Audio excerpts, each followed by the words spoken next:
I'm a venture capitalist, and that might sound exciting. Unicorns are an often thrown around name. I invest in cutting edge technologies, and I work with brilliant entrepreneurs. So indeed it is exciting, but to be honest, I'm actually a part of a new type of venture capital firm, competing against the established mega billion-dollar fund VCs. And so it's really every day is still a hustle, but we hustle with heart. And before I tell you what's a little bit unique about our new type of venture capital firm, I'd like to briefly explain to you where I come from quite personally. So I am Japanese, and my parents are very, very Japanese, coming from actually very humble beginnings. And thanks to an education, they were able to work abroad. And that's where I come in. I had the privilege of living in the US, North America, Southeast Asia, and also the Middle East. And with that experience, I saw quite a lot of disparity in wealth. And even from my own background with my parents, I got very passionate about solving the problem of poverty. And so I thought I would be, most effective at a place like the World Bank.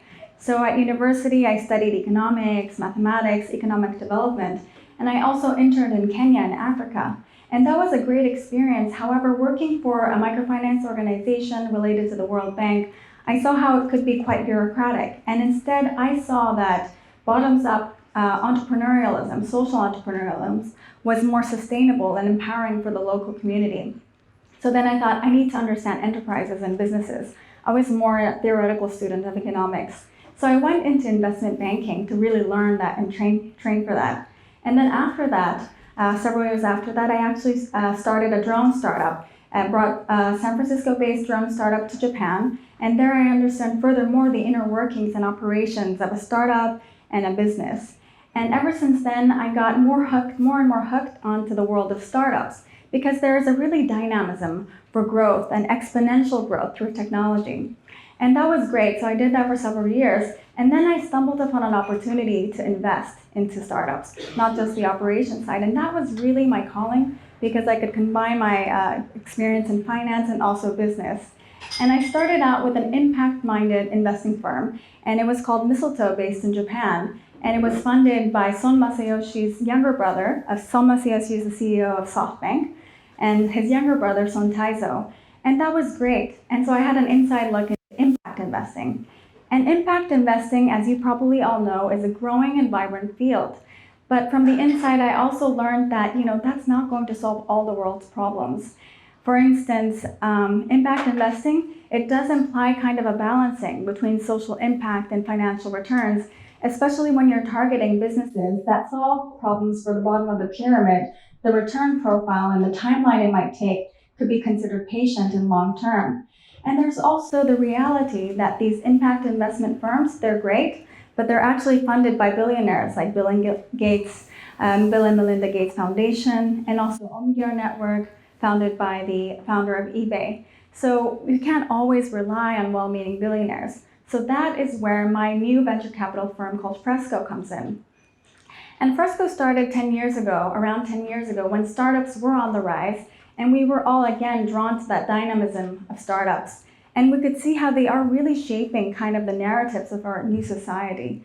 So we were drawn to that, but we also saw that there's a lot of problems or missing things in the venture capital space as well. For instance, there's a lot of hype, as you can see. So unicorns, and we raised $500 million, or this is our new valuation. So there's a lot of hype versus real world problem solving. That's one thing that we saw. Another thing, it's quite US centric. So the investors, all they care about mostly is conquering the US market and listing on the NASDAQ. And it really was that because we felt that venture capital, there's an issue with it because they come from that kind of mindset and they all look the same. And they come from a narrow kind of geographic area. So I'm from Japan, but a lot of this venture capital came from the California, and it's actually one small road, Sand Hill Road. And so Fresco Capital wanted to change all of that. So we took all of that into consideration. And so we invest globally, even from one fund, firstly, and we invest in areas that are fundamental to the livelihoods and impactful to society, as well as growing and being a successful business. So we invest in the future of work, education, and healthcare. And these are really not just slogans that we put up on our websites and that sound nice. We have a meticulous system of due diligence, and sourcing of these deals, and we have a set criteria of whether they are impactful positively to the ethics, to sustainability, environment, etc. So we really care about these things.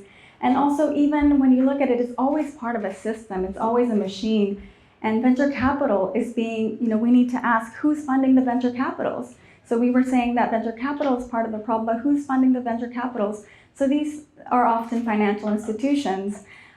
We, Fresco Capital, set about to only take money from ones that are aligned with our values. So all of that we've taken into consideration, and so far we've invested in 60 plus companies, and there has been 11 or so successful exits, and it's been really great. So for example, some of the companies that we invested in are called Glints in Singapore.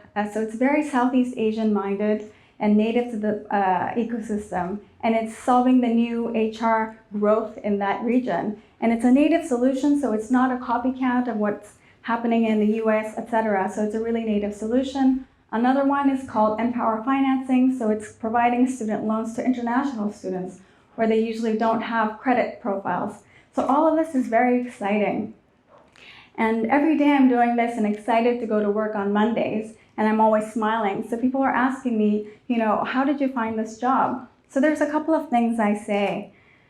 Firstly, the big impetus, the change in my career, for example, started when I had children. And when I had 2 children and I would put them into childcare, it really made me think, what am I using this time for?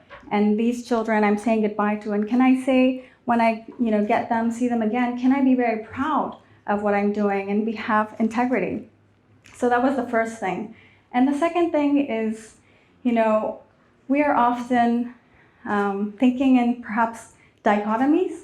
So for example, I mentioned earlier, impact investing versus regular VC investing. However, I would say that a lot of what we do can be molded into more and more aligned to our values. And it doesn't have to be a dichotomy between being a fabulous entrepreneur and social-minded versus regular work. I think it could be an alignment and a combination of those two. So those were the things I was thinking about. So that is what I do in my new type of venture capital firm. So we look for business growth and scalability, but also impactful, positive outcomes on society.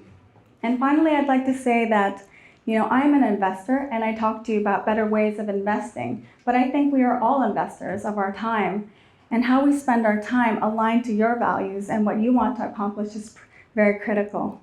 So thank you.